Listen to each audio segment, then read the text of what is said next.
Kasuku kuku wazabanga ayongereza kombu semanengene simanyo kitegeeza semanengene nawayiza muko naye. Kasuku is a very funny character and I love his funny character. I think we need these kind of people in our society and he's been very amazing mumirimu gye gyakula nanyumiza muko naye naye nga sinabagenda maaso kankuzanyire kuwumuko obuklips bwakola ne mutwe ngamba oh my god nze nina mukyala wange wenjagalira wambeera mu bintu byonna bye yali ankoze taŋŋamba ngako nti sikujjaamu wenjagalira bannaayo omwana omulabi oyagadde agogonna mabina ate nno ga muntu omu ate tageeyazika nti oba anaagazaayo n'enkya bw'atyo agiraddemu ayitewo gwe kati mayiga okuba kiss may want a man who is going to kiss me like this biki n'ogamba mbusima y'akapalo olina okukajjamu mpola topapa. You're watching Mordecai Marissa Political Commentary. Please consider subscribing to help grow Uganda's Voices of Struggle ecosystem. Thank you. Very glad to be here on Mordecai Marissa TV. Oh my god. Ogamba oti okansubira nti oli bulungi nze Mordecai Marissa nkwebaza byonna byonna gy'osinziira okubeera ng'olaba emboozi zenteeka ku mikutu gyange gimunayiza wala social media platforms across. Osobola okugenda ku Twitter oba X platform ndi ku Mordecai Marissa, ku Facebook wewamu, ku TikTok wewamu, ate ne ku Instagram ne ku YouTube eno gy'olabirako bino yewamu amanya ge gamu oba erinnya. So genda subscribing mu ngeri emu oba endala. Chimu kweche chongera okuza emikutu gino. Olwaleero ngenda kwogera ku emikutu gino gye tukozesa. Njagala kwogera naawe ndaba nkugambe nti gulawo mukutu gwo ogwa YouTube, gulawo mukutu gwo teekako ebirowoozo byo. Bwe twesobola okukola oba okuzimba ekintu kye twagala okuzimba ngezaako n'okuteerera waneeno mu kamera ya ndowooza walungi. Kyonna kyonna kyoyagala okukola mweno emboozi gye ngenda okuzannyira nanyumiza n'abantu babiri. Kasuku oyinza okugamba nti ye asaaga nnyo naye gye buvuddeko nanyumyamuko ne Patrick Kanyomoozi ow'oku Twitter oyinza okugamba ye ate ali serious. Bonna bonna tubeetaaga mu society era bonna bonna balina kye baleeta mu society. Patrick Kanyomoozi alina huge following ku Twitter ate Kasuku alina huge following ku YouTube. Tugenda kubeera nga tuliiza ebirowoozo byabwe. Nkubiriza nnyo okubeera nga weegatta ku mikutu gino ensonga lwaki oliza nnyo nga tugamba subscribe. N'emu ku ebyo byenkizo Kasuku byayogeddeko ate ebisinza okundeeta okubeera nga nkugamba okuguleyo mukutu. Njogera eri gwe omuvubuka ali e Uganda yeeyiya oba nga tulina Uganda oyinza okuba oli Buwarabu wonna wonna wooli oba mu Central, South oba North America oyinza okuba oli Europe. Gulawo mukutu otandika oteekayo ebirowoozo byo. Kubanga guno gwafuuse mulimu. Vamu ebyo byolaba ku social media abantu nga basaagiriza. Ne bagamba era ogamba abantu basubscribing ku YouTube channel yo wagwa guno mulimu ddala. Nga sinaba bazannyira eyo mboozi. Gye nabadde nayo emboozi nabadde nazo okuli Kasuku ne Patrick Kanyomoozi. Kankubire ku kimu ku byabaddewo mu kalulu ka America akawedde. Ku screen okwo olaba nga bakulaga ennamba ez'enjawulo ez'abantu abaalabye Trump bwe yagenze ku YouTube channel z'abantu abalala oba podcasts. Interview ya Trump ne Joe Rogan omusajja asinga okubeera ne podcast esinga okulizibwa mu nsi yabadde ina millions 50 eza views, millions 50 mu ssaawa 24 ne ku mikutu emirala. Trump yakwesiza nnyo emikutu gino eno egya social media okusinga emikutu emitongole gye bayita mainstream oba legacy media. Nti gino emikutu giwulirizibwa ate abantu bagikolera ddala ng'emirimu. Saagala obeere awo ogenda okuzuuka ng'obudde bwayitawo. Abamu ku ffe twagenda okutegeera ng'obudde buyiseewo. Saagala okola ensobi y'emu. Oyinza obeera n'ogamba sirina muzindaalo gwa Mordecai Marissa ng'oddayo mu YouTube channel n'olaba content gwe napostinga saalina muzindaalo guno. Oyinza ogamba nyinza okuba sirina kamera gyakwesa kamera eteekeddwa okuba nungi ng'oddayo ng'otunya video ze nakola ne Wakasuku ogenda n'olaba yatandika atya gwe bw'oba olowooza nti ogenda kusooka obeere ne bino ebintu oyinza okumaliza tobifunye ekisinga okubeera ekikulu kwe kutandika.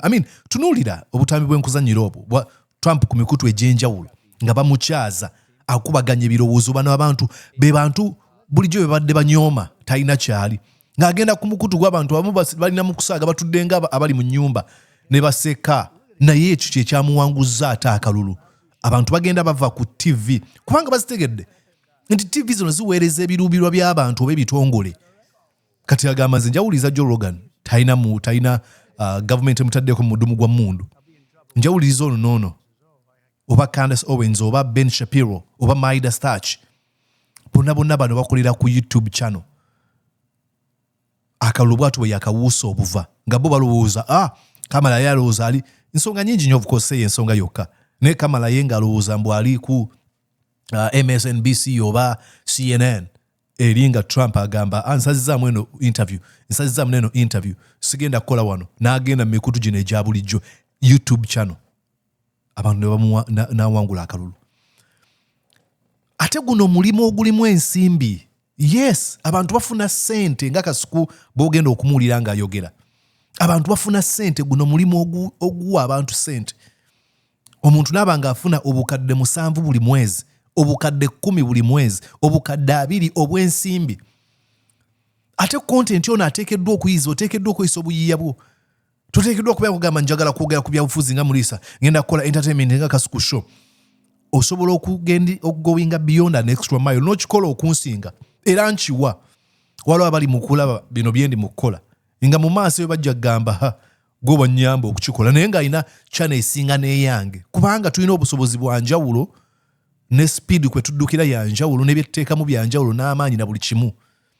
Kyengezaako okugamba nti tandika olwaleero naye then ngenda kukuzannyira eno emboozi eyange nga nyumyamu ne Kasuku, then oluvannyuma ate ngenda kukuzannyira emboozi gye nali sound tagenda kubeera mulungi, emboozi gye nalina ne Patrick Kanyomoozi twali Chicago nga mbuulira, so njagala owulirize bulungi, then oluvannyuma nja kujja mpe ensonga ezisembayo. For now wuliriza Kasuku. Namubuuza ebibuuzo bingi omuli awakanya ddala awakanya Mwami Museveni oba awakanya Bobi Wine. Ne mbuuza ebibuuzo ku mikwano gye gyazaafiirwa omuli ba All Access Isma, ba Katolu Bwama n'abandi batamale mirundi. Awulira atya kweyo ensonga. Ne mubuuza. Namugamba n'okumugamba nti mpagirira ddala ekya President Bobi Wine okugenda ku Kasuku live nkiwagira n'ekikumi ku kinnaakyo. Wala abantu bakituba balowooza, nalaba abamu ku bantu abalina endowooza ez'enkyukakyuka bagamba oli ngoma nnene abeera ku CNN tateekeddwa genda ku YouTube. Come on, nze nkusaba President Bobi Wine genda ku mukutu gwa Kasuku live oba omukutu gw'omuntu omulala yenna. Yajja ku mukutu gwange, so mukubiriza kugenda mu maaso olw'okuba ng'akikola. Yajja ku mukutu gwange, ku mukutu mwalabye nga nnyina Ssenyonyi, Alex Waiso Mufumbiro, ba APAS, nyina ba Geoffrey Rutaya. Abantu bano bateekeddwa okujja ku mikutu gyaffe kubanga abantu baffe ojja kwekanga tebakyawuliza CBS kasi bategeera nti CBS eyinza okuba erina kyekola gamba siddamu kugiwuliriza.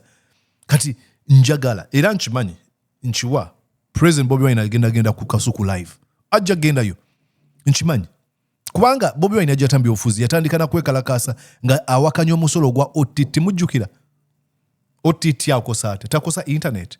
So Kasuku mweno interview nabadde naye ng'agamba abantu, n'agamba ne Mwami Museveni mujjebwo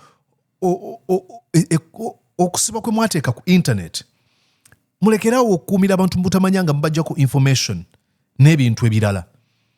So listen to Kasuku live, then on the other side emboozi bwegwe ya Kasuku, then ojja kuwuliriza Patrick Kanyomoozi nga akukubiriza okubeera nga weenyigira mu kukozesa emikutu gyo mu ngeri ey'amakulu ddala.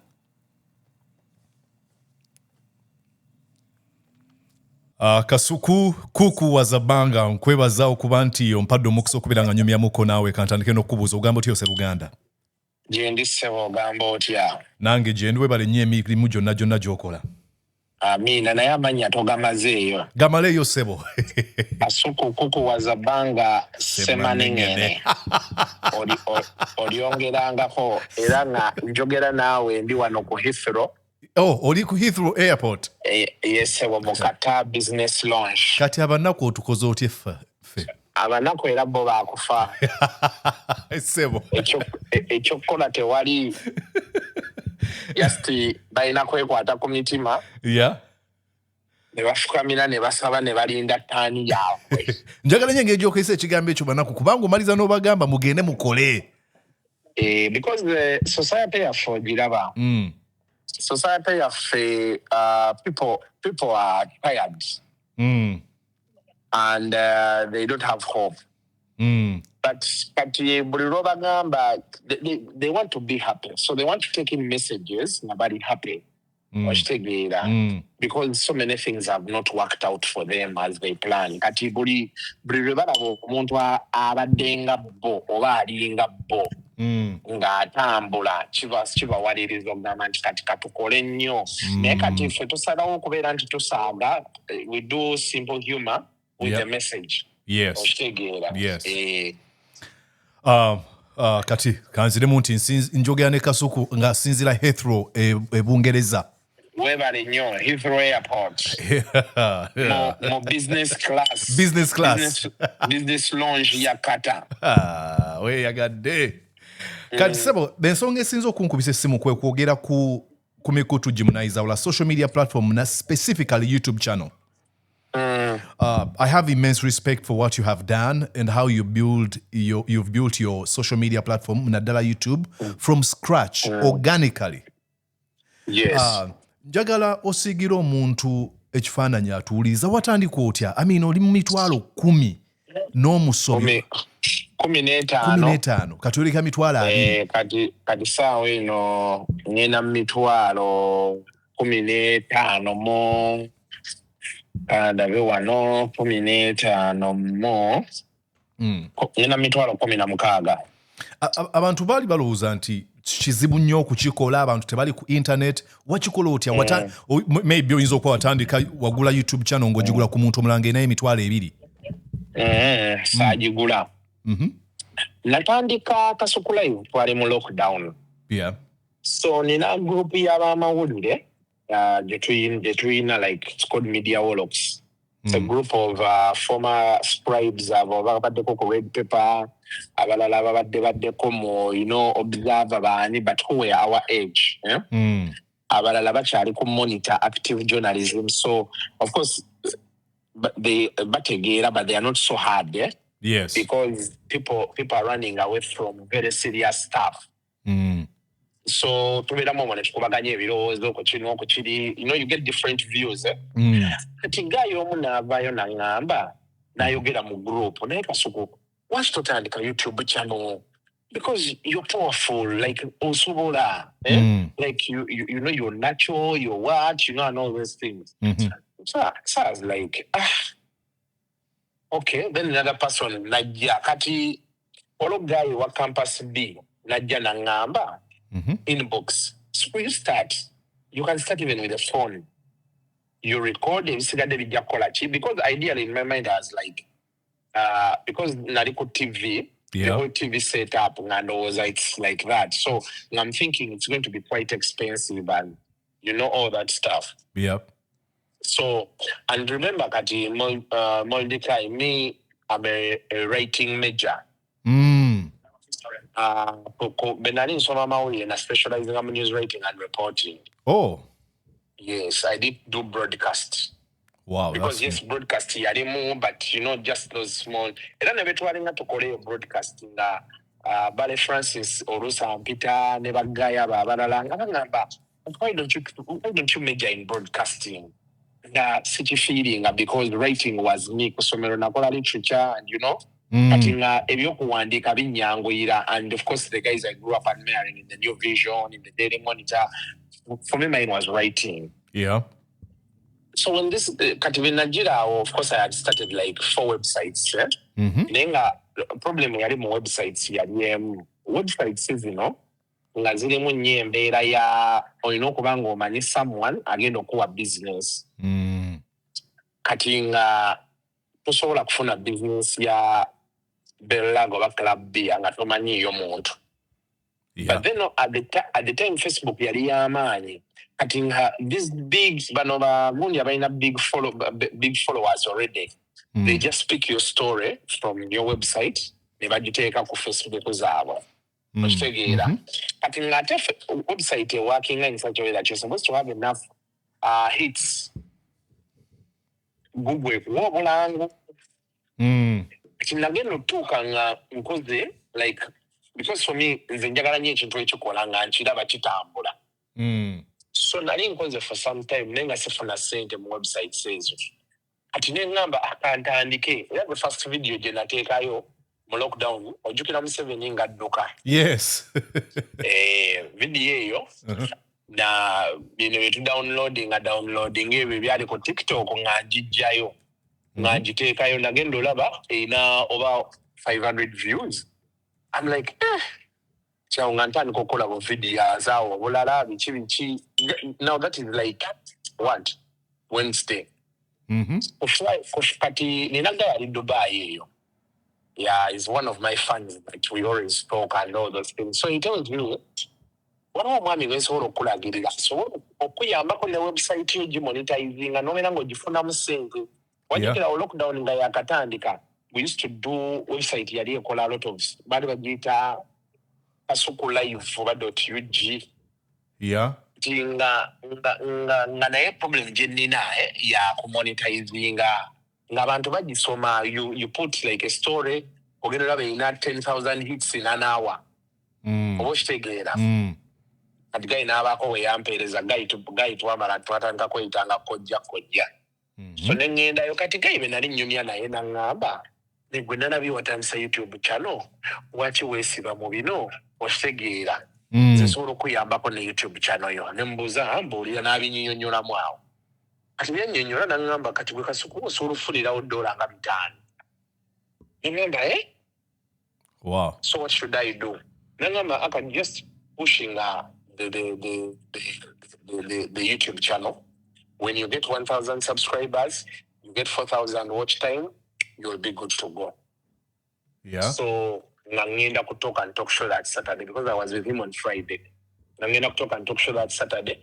Ngamba banange tulina YouTube channel ya Feka Kasuku live subscribing. Na twagenda okuva kutoka and talk show kuba twagenda okujjaawo nga tuli mu bantu nga 5. Twagenda okuva kutoka and talk show nga tulina abantu 5,000. 5,000 instant subs. Kati mu kunvuga nga tuddayo I went filming like paaka nga bwefaananako tulina gye twali tudroping awe n'amasuba then ne tukomawo biki n'enteekayo.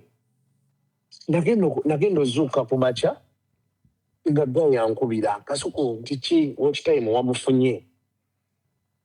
Namugamba namufunye ntya nga video beina oba yalina over 5,000 views or something like that.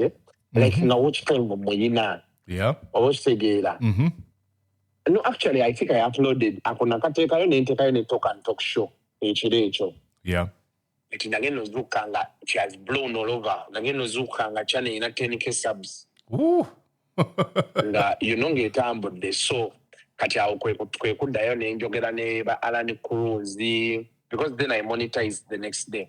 So nengera ne njogera ne ba Alan Cruz ne naŋŋamba nedda tofaayo tandika n'essimu yo bino ebirala bijja kusanga. Oba okitegeera. Kati nga baŋŋamba kimu nti Kasuku for you like you are the brand. People want to see you. They want to hear from you, you know.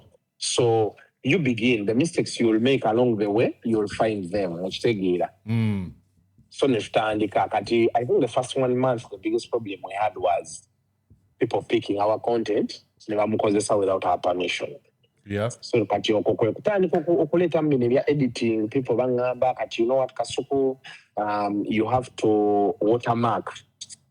Of course I had issues with sound ne baŋŋamba olina okugula like mics oba ekitegeera. Kati awo nno wonna nagulirawoko ne boom mic nga togezaako kulaba ati sound yaterera. The first like 3 months were a bit tricky. But then, of course, in between there, nine laptop, then I because I was using a 12 Pro Max, this was a Windows laptop. Transfers nga zinsombowa ate bw'otransfaringa editinga ogenda okugyayo nga emimwa n'eddoboozi tebikwatagana otegeera ebintu ebyo kati baggayi bange ku NTV ne baŋŋamba gula MacBook ne banteerako software wa Final Cut ne banjigiriza nga bw'akola in like 2 days nali mbitegedde kati ne baŋŋamba atukukolere graphics Bomaro shooting of your shooting, or Tuza graphics. You know that whole business of editing. Yes, I know. Yeah, and then manyanti kat concentration games gazelium, your mazobi tegera mark and Gina at concentration games gazelium, you have to know your content. So then I started looking for content. Then we got a snag again. The laptop is not as fast. It's taking literally an hour to render a video 45 minutes or 1 hour. So they tell me you have to buy another MacBook. We go out to ask how much a MacBook is. They try to get a brand new guy, 7 million. And I use the million in here. But the good thing I got at the time was I got so much support from people, especially people in, I think it was America and the UK. The nalinga mfunayo bero lyawo linakweza $2 $10 I think the economy hadn't gotten so bad by then. And now that is how I began. So when we upgraded and everything, because social media, you need to know what is your niche. At first I thought njogera n'abantu bakulu. So content wange bw'omulabe yasooka yali a bit, you know. Then nagendera abantu my area, the people I be around with, the feedback I get, they're like, Kasuku, what's to kola chino nga chokola ku TV? Because the challenge I had was trying to differentiate between Kasuku on TV and then Kasuku on YouTube. I didn't want to mix content. Nebangamba, ya TV ngala, kati abantu bali mu lockdown. Begamba lokula bakumacha, people want content. So I went back to realize venalaba abantu betwogera betukola kino ntegeera kati nenzijukira bwe twabera ku red paper gayi omu baali bamuyita yali MD yayita Musiime yatugambanga nnyo nti content atambula yoyo content gwe munyumyako mu kibaala. Someone has to relate with what you're saying. To demodify, if I'm talking about Christmas, nengamba bannange twagenze ne tugenda mu kyalo ne bafumba empombo z'emmere ne tujjula nga I'm showing you those images. You're going to want to see that because it reminds you of your time in Kampala. It brings back sweet memories. You get what I'm saying, yeah? Yep. So the moment, and that is what made Red Pepper tick, because even when they were doing Haina, they were doing stories of people. These are stories that one yango mu newsroom. Nkafunye nenkapambana kati oli yawandiikanga. Yenga ayongera mu bongezi creativity. Oshitegeera. So people easily relate with you. So that's exactly what happened. So when I remembered that, I was like, now I need to do this. But of course, katinze jukire chenja ole chenina moldika ichiri nti. My delivery is just as simple as it gets. Organic. Yes, you just come, you do your thing, and you go away. So those who want to relate with you definitely will relate with you, because every time you try to do something that you don't feel naturally, you're not going to win. The thing about social media is you must enjoy the job. Yes. Actually, nalaba podcast, nalaba PBD, Patrick Bet David waneno. Nga yogera nti people have to see you enjoying what you're doing. Tobeera munaku. You know, nyumirwa chokola ne bwoba oli serious balage nti chokola okyagala. Exactly. Yeah. And now that is the biggest problem we have, because most people don't realize that this is a job. That's where I wanted to come to. Yes. Is this a real job? Like, can people earn money? Yeah, of course, people are earning money. This is a real job. And, like we were speaking on the phone before we went live. Yes. The challenge we have, I think, now lies with our government. Because one, our government has refused to free the internet to its max. You get it? And then it has chosen a path to keep the people away from information. You know? So people don't know. And you will notice me, I've been encouraging so many people, please open up a YouTube channel, do something different, you know? Like, don't do content that you can't monetize, you know? Because we are now past that age where we just come on the internet, we make noise, then we go to bed, you know? You've seen people spending 7 hours on a Facebook live or a TikTok live. Yeah. they invite this one, because, well, they don't watch, you know. Which is okay, they can do it, but you ask them, what is the monetary gain? I'm going to give you an example. Nandeko ITV here in London. I went to ITV because I told my guy, you know, the things they do and what. I met some guys who are doing YouTube here. And I was asking them, like, how much do you earn? And guys are earning £200,000. Wow. You know? Yes. In Kenya, there is a guy, I was talking to him, and he's making $80,000 a month. $8,000. $80,000 $80? a month. 80. Oh my. Yeah, but you see, Mordecai, there are people in Uganda here who are making what, $10,000 a month From YouTube or social media? From YouTube. Leave alone Patricia Mordecai for Turaba. Juzi waliwo mwami yaleta analytics za YouTube. Of course, my channel is number 1 right now in the country. But in general overview, it is number 9, number 14. When you look at the people above me, the difference between them and me, at the former entertainment, is number 1, overall, 9/14. Overall, ng'ogasse n'abalala bonna bakola ebiri serious. Yes, fenna bakola byonna. Wow. Bo tutunuulira bogenda nolaba difference gye balina wakati wa asooka nange akutte ebendera y'ebyekisiru eno. It's so huge. Yeah. And these are little known people. Ffe tubamanyi abasingira nga bwe yabipostinga ku Twitter, abantu basinga ne bagamba ate bano be baani. Oba okitegeera? I've tried to look at their pages. They are doing some unique stuff, and what they are doing is even beyond Uganda. Yeah. And guys are doing videos that are going up to 1 million views. Kati omwana ali eyo ng'ayagala otandika channel. Olina ebintu by'okuwonyeku wali ng'onnyonnyola oyogedde ku kubeera nti I brand yourself, abantu baagala kulaba.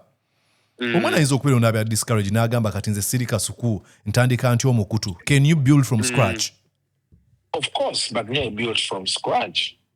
So the most important thing, Mordecai, is to start. Yes.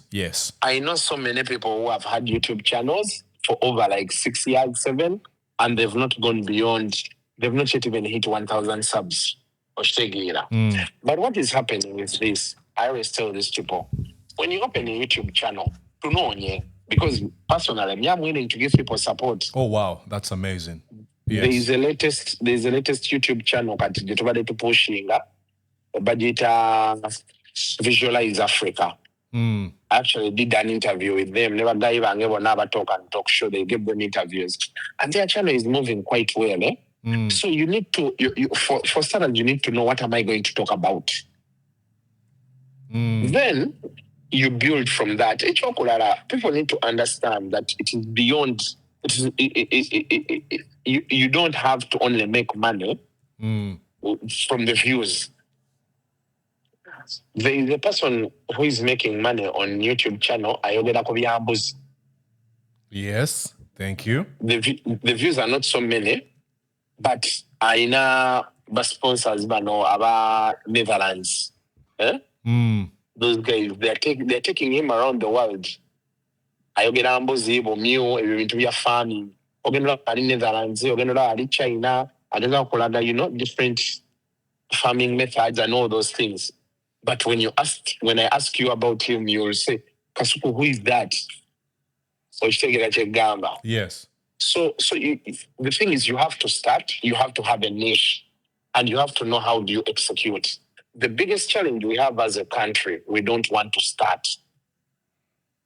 And that is terrible. The most important thing is start.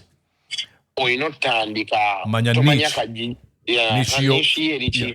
Tomanya kajiwona akasambira kati nazino scandal nyingi zibeerayo. Yep. Oli ajja n'ateekayo video ye eya Hajati Zura ne Haji oli gwe baasiba. N'abeera consistent. Ogenda abantu batandise okugoberera channel ye. Let me give you an example here. Yes. Ojjukira Trump we yali Springfield mu Ohio n'agamba they're eating the cats and dogs. N'wabeerawo guy mu South Africa n'amixinga oluyimba mu bigambo bya Trump. Akavideo n'akateeka ku TikTok nga takatadde ku Facebook. Nakalaba ne kansisa ne kanyumira ne nkateeka ku Facebook yange. Ne kalabibwa over 5 million views. Yagenda okujjukira okukateekayo. Jjukira Facebook yange eri monetized. Sente nga baasindika dda ku account yange. Tomanyi ddira ogenda kusamba kajinga bw'oyogedde. So you have to look out kati nange nga bwe nkugambye nti natandika na Museveni ng'adduka. Yes. Ezo press-ups ze. That's what ignited me when I 500 views. So this can really work. Yes. And boom, I was moving. So and I've seen people ku social media nga bagamba mbu omuntu yasomanga yaga kufuuka munnamawulire naye kati kikyolaba ku social media bagamba subscribe to my YouTube channel. Bakikozesanga ekyokusaagirira, bakikozesanga nti tibagutwala nga mulimu, kumbe mulimu gw'amaanyi. And kati bolo banajjukira nti mulimu. Because me, I want to tell you, social media is employing so many people. Yes. It's employing so many people. The only thing maybe we have to talk about is how to use it. Makerere now has a course, Momascom. It's called multimedia. They are teaching people how to use social media. Yes. You know how to use because social media now is about the content and audience. They try to break down for you the audiences, how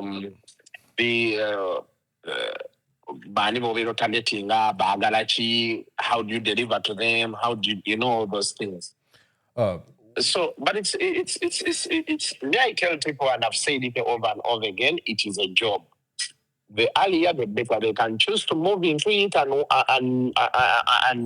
move, or they can keep going 9 to 5. Yes, because there are people out there in their offices, their sitting room, they are designing our bulungi. Yes.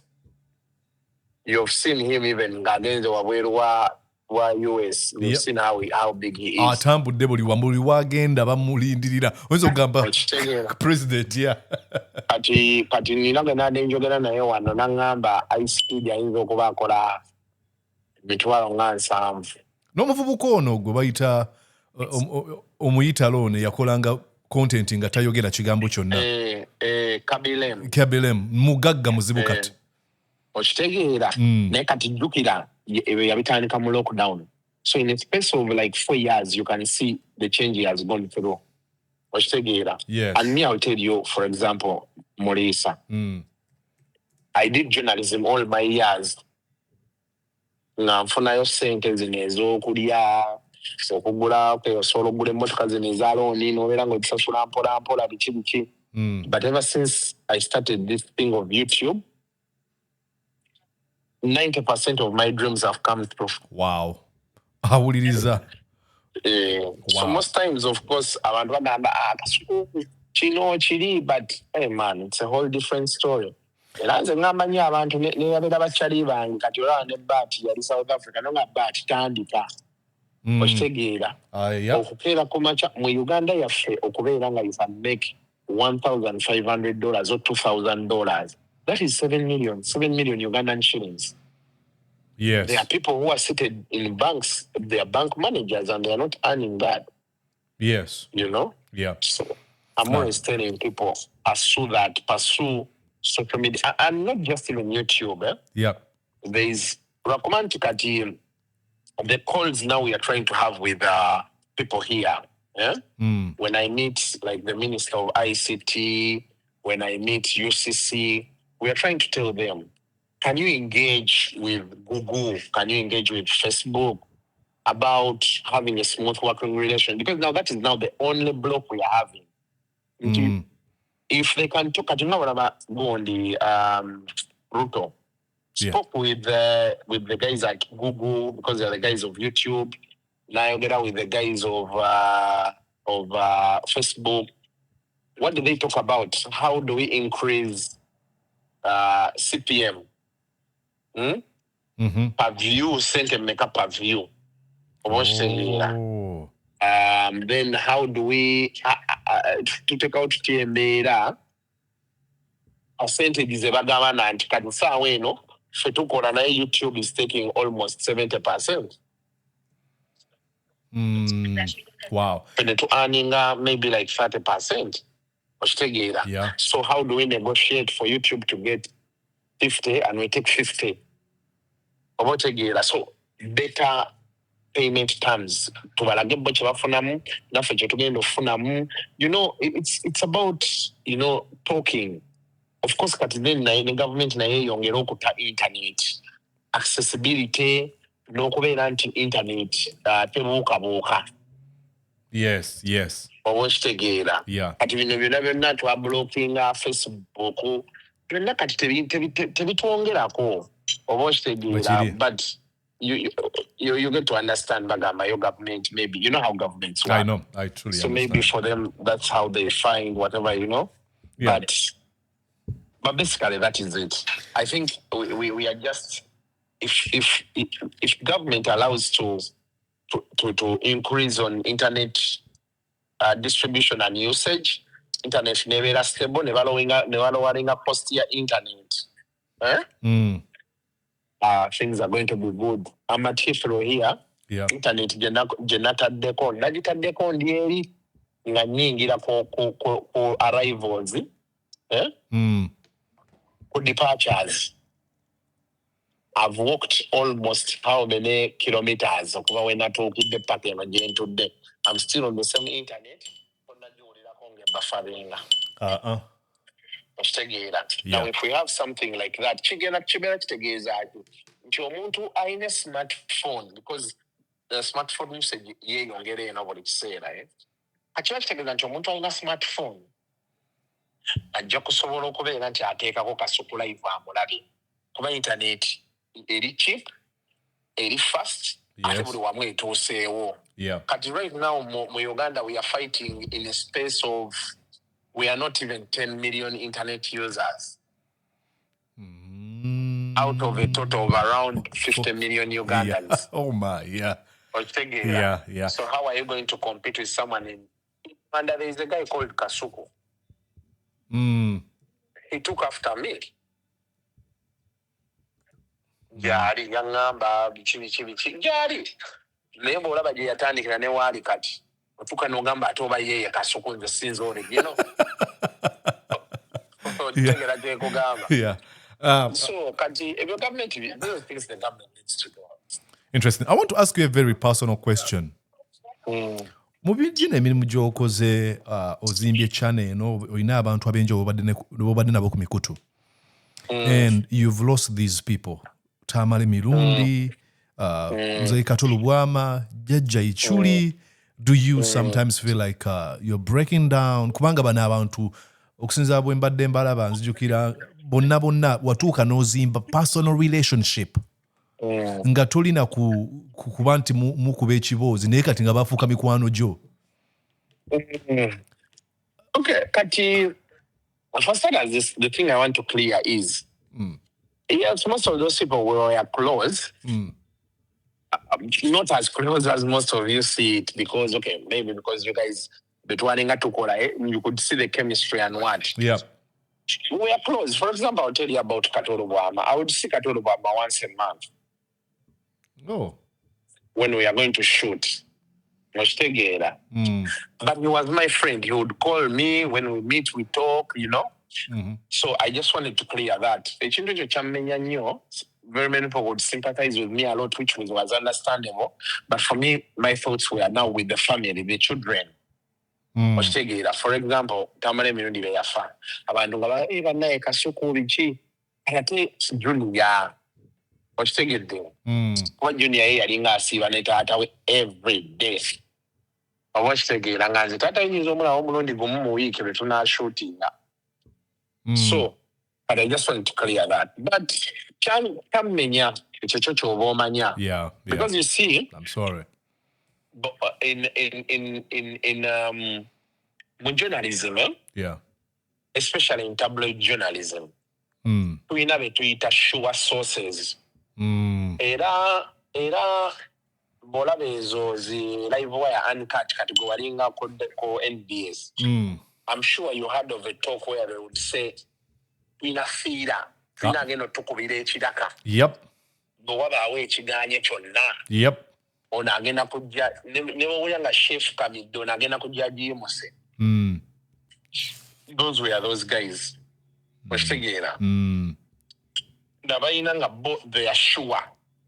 Wona wembaleta because you see YouTube is like it's like daily programming, eh? Or you know come into weekend ogenda funo no. But there are people we host and you don't feel them much. You're like, I have to build them. I'm going to struggle with them, you know? Then there are those people who you are sure of and now have hit a hit. Yeah. So it was those people. So when they died, I really felt bad. And the fact that very many people thought we were close, I didn't know what about each other's circumstances we are feeder. Ezan shaking and you go to mania. Ezan shaking echo chona chigamba bancha chivola banchi sinna jijaka man. I used to be so radical. Yeah. But when I saw that, I got to understand that maybe in second nemejite kako manji. Watch together. Now another question. We are crossing into the uncomfortable questions now. Abana, of course, I saw Edison Ngagamba muchaze president waffe, and of course nchiwagira nnyo actually ngena nachogerako nchiwagira president waffe okukyala ku mukutu go n'emikutu emirala sikiraba mu buzibu bonna. But there's a section of our people abalowooza nti you're a proponent of the regime, abalowooza nti owagira mwami Museveni naye sikiinaako buzibu kyenjagala okugamba nti oli waddembe okulonda political candidate gwowagira. Of course section eno nga bwomanyi nti mu diverse mu group yona mubeera ba extremist mubeera ba moderate n'abawagizi obuwagizi. Owagira mwami Museveni era oyisaawo bimukumira mu buyinza ffe otukuba. Kati Mordecai. Iwaji. Like you've said, everybody has where they see the world from. I sometimes, issue because then I don't want to move mileage around. I get you. Yes. Yeah. But me, I don't support Museveni. That is for a fact. okitegeera sigwe mpagina nze ndi wa DP nkuwulidde bulijjo kyogera kuva dda nkumanye nga muna DP my entire family tuli ba DP era nze ne maawo namusanga mu lockdown nga tuli ku birthday ya Mbonyi Thanksgiving nangamba waki tojja ne weewandiisa nenkirekawo. I'm not someone who wants to move so much into politics. I get you, yep. Much as I talk about it. So kati bino ebirala byonna I'm not Mordecai, I'm not going to lose sleep. Okay. Because Mordecai thinks I'm a supporter of FDC, or I'm a supporter of NOP, or I'm a supporter of Museveni, or I'm a supporter of DP, and for him he thinks otherwise. The internet, absolutely. Freedom of speech and expression. Yep. But at the end of the day, we all go back in different beds. So everybody can choose to think what they want. That is their own problem. I'm going to wake up, I'll have a bottle of champagne, Nkulaba. or I'll have a glass of water. I go about doing my business. Okay, Trafford. Okay, just kati bino ebisigadde byonna no bino ebisigadde byonna obiraba kiri gyali okwekolera conclusion kwana abakulabye. Because you see, Mordecai, I can't go around explaining myself. No. So what have I done that warrants my explanation to someone?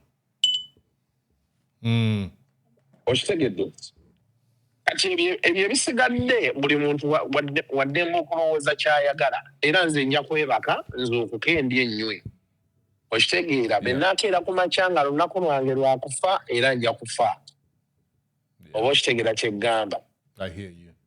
Yeah, that is the list of my problems today. Yeah. Kuku wazabanga semanengene Kasuku. Yes. The Kasuku. Yes, sir. I truly.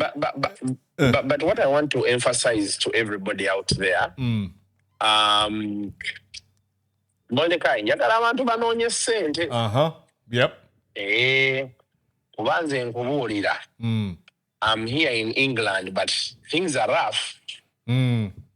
Not just for Ugandans, but for everybody.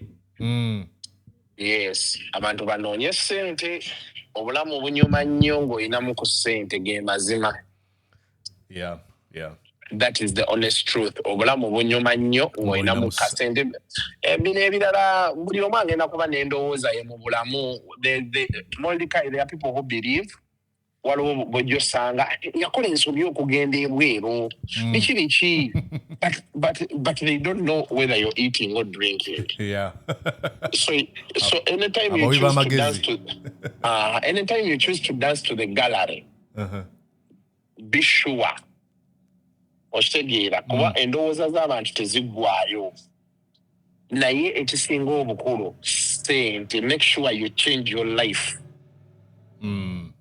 Ekyo nkigambye nnyo baganda baffe abali America n'eno UK bensanzeeko mbagambye nti bana ebyo byonna nga biri awo naye mubeeremuko ne ssente kubanga abasajja balina ssente. Mordecai mbalaba nina mikwano gyange abalina ennyonyi okitegeera yagamba tugenda kola ogamba aga tulinye ennyonyi kiro bwa mukwano oneeragirako oba n'owonga kati eno kato giraba erina gye bayita first class oba ku business class waliwo gye bayita first class okuva Doha paka wano Heathrow omutwalo naye omusajja agutuulamu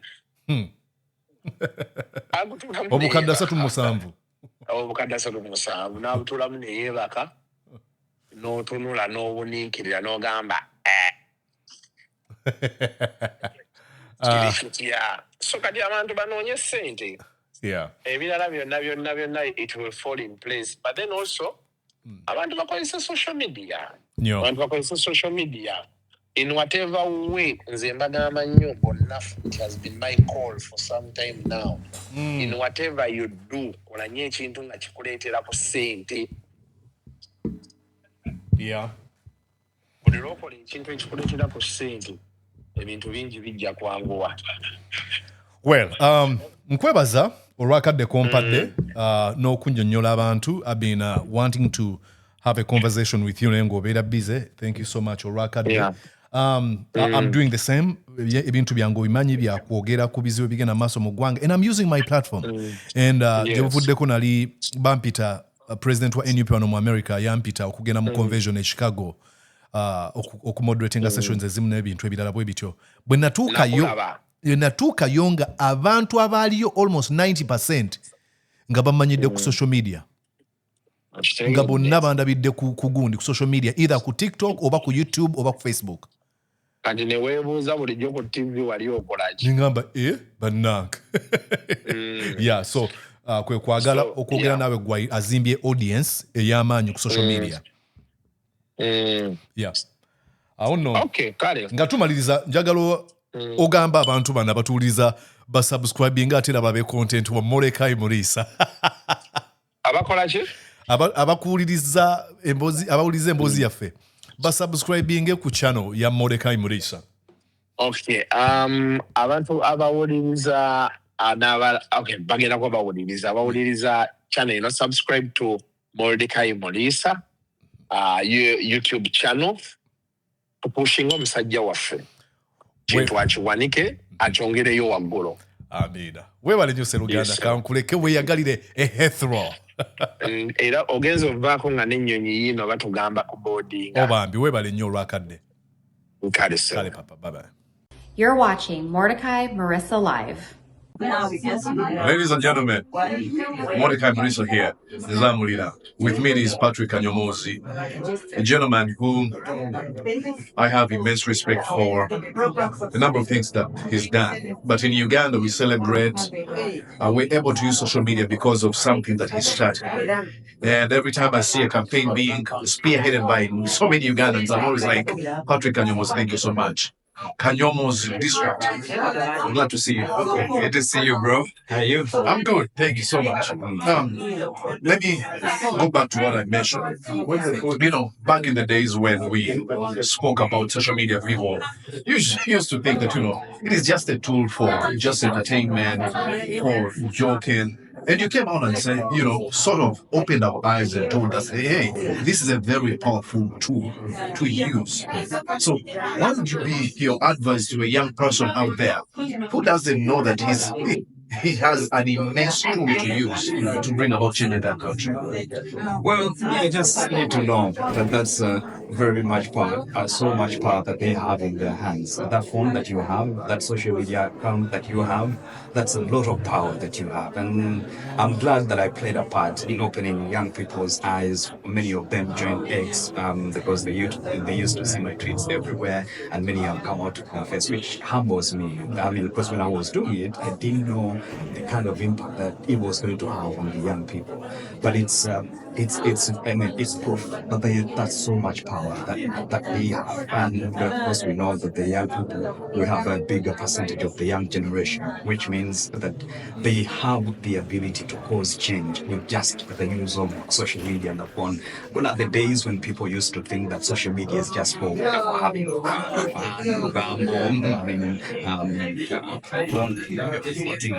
lifestyles and things like that. But it can be used as a tool for change, and we know that. And if you doubt the power of social media, you talk to the people who have seen the wrath of government. I myself, I've seen that.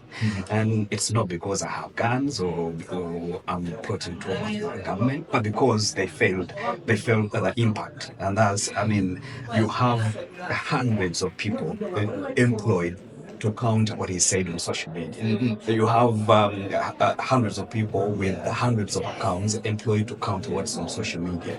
And the government is investing a lot in to try to counter that and creating narratives and things like that. So that's good. Those platforms are very powerful.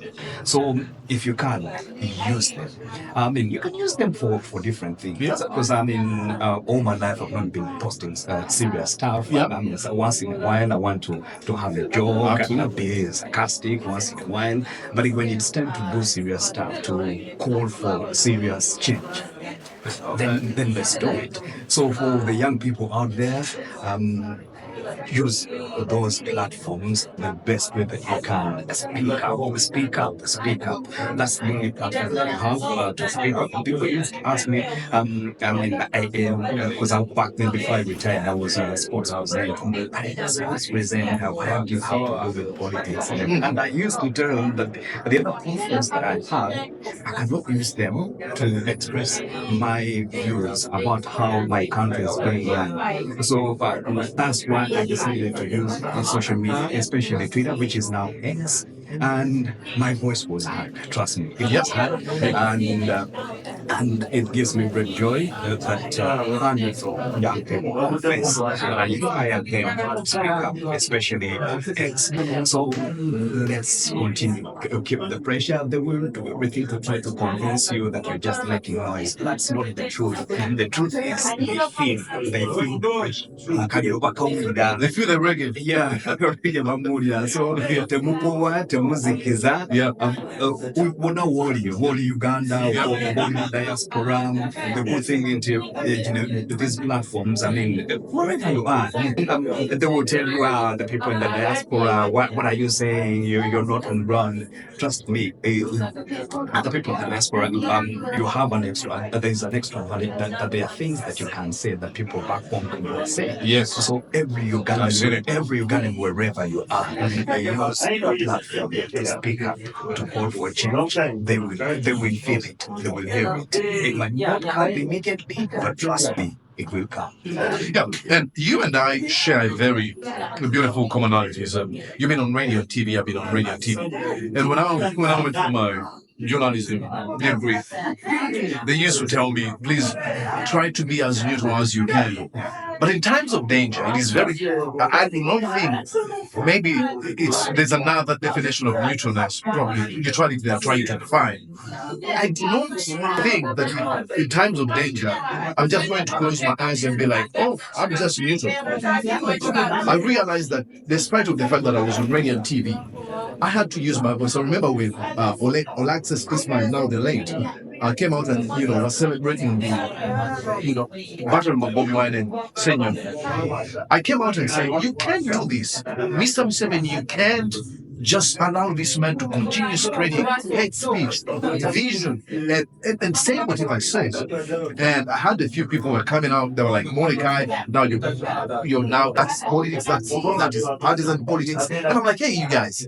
This is hate speech. I don't need permission. I don't need to go back to my journalism books to open and be like, oh, am I allowed to condemn hate speech? I just have to come out and, speak against it. Now, what would be your message to journalists out there on radio and TV and in print? Are they supposed to keep quiet when our brothers and sisters are being abducted, tortured, and killed? Or they can come out and speak on it? That doesn't mean they're politicians. No, speaking up about wrongs in society, you don't necessarily need to be a politician, because these are things that affect all of us, regardless of your political affiliation. So for me, my call to colleagues in the media is, don't play the neutral card in times of injustice. When you see injustice, call it out. And there's the big challenge that we have in the Ugandan media is self-censorship. Most of them are scared. If I say this, will I keep my job? How will my employer react? Or how will... But I did it when I was employed by one of the organizations in Uganda. And for me, I made it clear to my bosses that my social media account, my Twitter account, that's my platform. And that's my voice. I'm going to use it in the best way I can. I'm going to speak up what I want. I'm going to express my views as they come. I'm not going to edit anything. I'm not going to be involved in any kind of self-censorship. Self-censorship. And that's the mentality, or that's the way I think it should be. I know colleagues in the media who do that. And I mean, the media house owners should know that these are individual platforms. At the end of the day, if you speak up, because when you look in the media, there are people who are looking up to you. They know that you have an extra voice. Because we might all be on social media platforms, but the audience that we in the media get, I mean, an ordinary Ugandan does not get. For example, my audience, how do I use it? And for me, use it in the best way. If you want to speak out about corruption in the country, I mean, these are things that are going to affect you, your grandmother, your parents, and everyone around you. So if you are heard, that's a very big distance. Yourself, because being a journalist, there is you must be able to call out wrongs in society when they come. If people are being, I don't know, if we are going to use the example of Achille, yeah, I mean, we all know that that's a trumped up charges against him. An innocent man. We all know that clearly. I mean, Chibumi did not commit any crime, but he's been tried in the court martial, in the general court martial. So, as a journalist, I mean, why don't you use the people that you have to highlight this is not how it's supposed to be? I mean, highlight how it is being done. I mean, that's your role, because as much as you're supposed to defend, but you're supposed to defend. Absolutely. You should be tried in the general court martial. Oh, yeah. Yeah? Yeah. As a journalist, start from there. Who should be tried in the general court martial? That's a very good starting point. All the civilians that are being tried in that court, should they be tried in that court? No. As a journalist, have you played your role to educate the masses that these civilians should not actually be tried in the general court martial? That's where we should start from. How we over, because I'm no longer a journalist, but that's what the police and the media should be focusing, and that's where they should start from. Well, lastly, some folks think that, you can only comment about politics or give your opinions on current affairs only when you are into hard news, when you're into sports and entertainment. No, you can't. You do your Douglas Ranga or MC Katz thing. You can't say anything about politics. Where did you get this courage, the motivation, to be like, I'm in sports, but I see what's going on and I'm not going to keep quiet? Yeah, and one of the reasons I did it was to because I mean, they used to say, I mean, the guys who cover, like they call them, should be the ones who to speak about stuff. But that's not how it should be. The duty of liberating our country, the duty of making sure that our country is run the way it's supposed to be run, lies on all of us. We all have a duty to do that. So it doesn't matter where you are or what you do, whether you're an entertainment journalist or you're a sports journalist.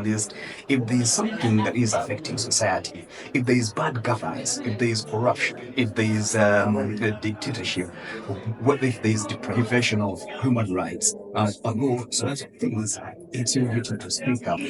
Whether you present a music show on TV, or whether you read news, or you do a gossip show, like I said, we have audiences that are very big. How do we use those audiences?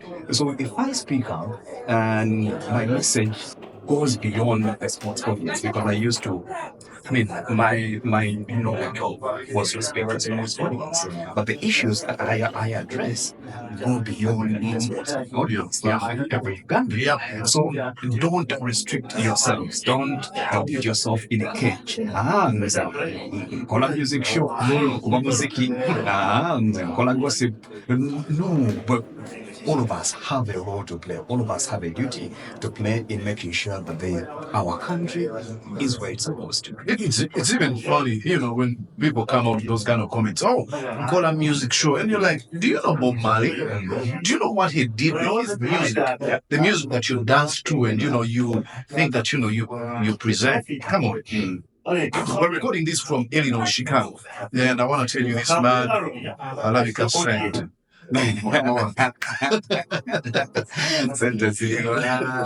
Walabe ekifuba kireera oyinza ogamba ina olugala ku ekimuntu we ekifuba kifa si sente ekifuba n'atalina kajja asobola asobola nokikolera mu ruumi era ntali okupikapika pulange newebale nnyo mukama kuume All right? Exactly. Please. Nga bwagambye. Oyinza okuba kati olaba nga otuuse ne wano nga tonnaba ku likinga video, tonnaba ku gisharinga, tonnaba ku subscribinga, oli mulogo. Kasuku alina akatambi ke yakoze ng'agamba nti bw'oba olina omutima omubi weekwate mu kifuba ogambe oba gye ssaba ku mutima gwange. bw'owulira nga omutima Kankakuzannyire. gwomusumbuwa weekwate wano ogambe Katonda nzije essabo ku mutima ikkirire empola olifuuwe ligende. I mean, exactly. Omutima omubi gwaki, subscribe please. Anyways, ku mboozi yange nga bw'ogiwulidde eyo ne Kasuku ndowooza oggyemu ebyokuyiga, please tandikawo omukutu. Ate content tateekeddwa kubeera ono yekka, waliwo abayiya comedy ne bazannya comedy. I mean, genda ku internet kuliko buli kika kya comedy. No, si comedy, content. Okay? And then on the other side, Patrick Kanyomoozi akugamba nti ky'okutte ekyo kyakulwanyisa ekiri mu ngalo zo. Kati obuzibu buliwo bw'olaga kati eno essimu munalaba iPhone 14 oba 15 agamba gyembulako yokka. No! Bisobola ki ebintu omuntu yeetaaga oba n'atabiraga, kubanga bw'obiraga omuntu mu kifo ky'okumuzaamu amaanyi ate obeera nga amukubye n'omugamba tatisobola. Kati oli walaba essimu n'agamba neetaaga essimu ya bbeeyi eyo, olaba si gye nkozesa. Saatandika n'eyo ssimu, saatandika n'eno kamera gye ntunuddemu ne guno omuzindaalo, n'oddayo mu videos ojja ziraba. Kyakulwanyisa ky'okutte nga Patrick Kanyomoozi bw'agambye. Then n'agamba ku bantu abo bannamawulire abeefuula mu bali apolitical or neutral. Soogera ku nsonga z'ebyabufuzi, munnabyabufuzi nse bannange. Come on. Tagame wentabye mu byobufuzi. Nagambye tosobola kulaba musajja nga bamukuba amasasi bamusse talina musango gwakoze, soogera ku byabufuzi. Bakiyita soft censorship. Bwe bakiyita mu lulimi olwo nenze nkiyita stupidity, obubuyabuya. Olaba oli muntu bamusse so byogera koze ni munnamawulire na kyamu kikumutwe. Akaliro bakawulira. Bw'obanga tomanyi nti akaliro bakawulira, laba kye kakoze, abantu betwabizisa ku internet ne bamaliza nga bafunye sanctions n'ebintu ebirala bwe bityo. So weetaaga okukozesa gino emikutu, ensi eyo gyeraga. Please zuukukanga obudde bukyali. Okay? Nze Mordecai Murisa nkwagaliza okubeera obulungi. Mwebale nnyo mwenna subscription. Mwebale nnyo, mwebalire ddala. Mbasiima ebitenkanika. Emboozi eno bw'ogisangamu mulamwa, kugamba nnyo giteeke mu buli group gy'olimu ya WhatsApp, ogambe abantu banna mulabe video eno. Gisindike mukwano gwo ali eyo, nzo okuba ali eyo ng'alina akadde, gimuweereze mu kopa link ogimu, mugambire aba video guy yayogedde ku bintu by'endowooza ebirimu omulamwa. Likinga, lwaki olikinga? Bwe olikinga n'oteekako comment oba no-sharinga, YouTube algorithms barecommendinga abantu okulaba channel eno. Okay? So please kikole, nja kubeera nga nkusiima. Nkwagaliza okubeera obulungi, weeraba.